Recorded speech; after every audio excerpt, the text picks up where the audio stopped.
কোন আয়াত বা হাদিসে টুপি পরিধান করার বিধান আছে কিনা? উত্তর হলো, টুপি নবী করিম সাল্লাল্লাহু আলাইহি সাল্লাম পরেছেন, সাহাবা একরাম পড়তেন। এটাকে ওলামা একরাম সুন্নাতে আদা বলেন। সুন্নাতে আদা, সুন্নাতে ইবাদাহ না। সুন্নত দুই প্রকার, একটা হলো অভ্যাসগত সুন্নত, আরেকটা হলো ইবাদতগত সুন্নত। নবীজি সাল্লাল্লাহু আলাইহি ওয়াসাল্লাম তিনি টুপি পরতেন, এটা অভ্যাসগত সুন্নাহ, ইবাদতগত সুন্নাহ না। এই জন্য আরবের মানুষের মধ্যে টুপি পরার সংস্কৃতি ছিল, সেটা তিনি বহাল রেখেছেন। কোন সংস্কৃতি তিনি বহাল রেখেছেন, সেটা ইসলামের দৃষ্টিকোণ থেকে অভ্যাসগত সুন্নাহ হিসাবে বিবেচিত হবে, যদি সেটা ইবাদতগত সুন্নাহ হিসাবে সাব্যস্ত না হয়।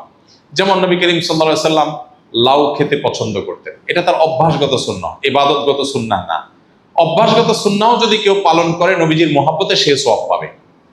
কেউ যদি লাউ পছন্দ করে খায় এই কারণে যে নবী করিম সাল্লাল্লাহু আলাইহি সাল্লামের পছন্দের আইটেম ছিল, সেজন্য আমি খাচ্ছি, ওকে, তাহলে এর জন্য তিনি নবীজির মহব্বতে তিনি করছেন, এই জন্য তিনি অবশ্যই আল্লাহর কাছে বিনিময় পাবেন। সেই হিসাবে টুপি যদি কেউ অভ্যাসগত নবীজির সুন্নাহ হিসাবে তিনি করেছেন, তিনি কোনো নির্দেশ এটার জন্য দেন নাই, কোনো ফজিলত আলাদা বর্ণনা করেন নাই, বাকি তিনি পড়েছেন, এই জন্য তার মহব্বতে আমি পড়ি, এই জিনিসটা যদি কারোর মধ্যে থাকে, তাহলে সেক্ষেত্রে সে আল্লাহর কাছে আজর আশা করবে।